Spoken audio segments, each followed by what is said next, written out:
नमस्कार, आपण पाहत आहात YBN न्यूज मराठी। तुमचा आवाज बनेल आता तुमची ताकद।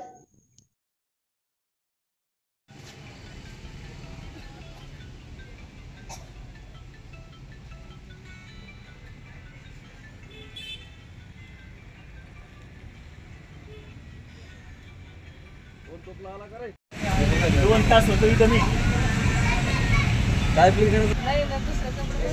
काय तुम्ही आज 10 दिवस झाले तुम्ही उपोषण करता, तुमच्या मागण्या काय आणि कुठल्या विषयाला घेऊन तुम्ही उपोषण करताय?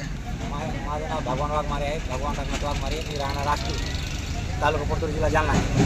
आष्टीतील झालेल्या लाखो रुपयाच्या भ्रष्टाचाराविरुद्ध मी चौकशीसाठी बसलेला आहे। विभागीय आयुक्त कार्यालयात MRGS आणि 15 वेतन आयोग लाखो रुपयाचा भ्रष्टाचार ग्रामसेवक आणि सरपंच यांनी संगनमत करून केलेला आहे। तरी पण मी जालना इथे 13 दिवसला उपोषण बसला असता तिथल्या कोणत्याही प्रकारची कोणत्याही अधिकाऱ्याने योग्य चौकशी केली नाही व चौकशी केल्यानंतर अहवाल द्यायला टाळाटाळ करते आहे। त्यामुळे मी विभागीय आयुक्त कार्यालयात अमर उपोषणला 11 तारखेपासून ते आजपर्यंत बसलेला आहे। मला आज पूर्ण 10 दिवस झाले, ना अन्न ना पाणी ना त्या सर्व सोडून इथं अमर उपोषण बसले आहे। तरी पण अद्याप कोणताही अधिकारी माझ्याकडे लक्ष देत नाही। काय मागण्या काय तुमच्या प्रमुख मागण्या काय? प्रमुख मागण्या की जिल्हा सोडून चौकशी समिती स्थापित करण्यात यावी व चौकशी झाल्यानंतर कायदेशीर कारवाई करून ग्रामसेवकला निलंबित करण्यात यावं आणि सरपंचावर कायदेशीर कारवाई गुन्हा दाखल करण्यात यावा।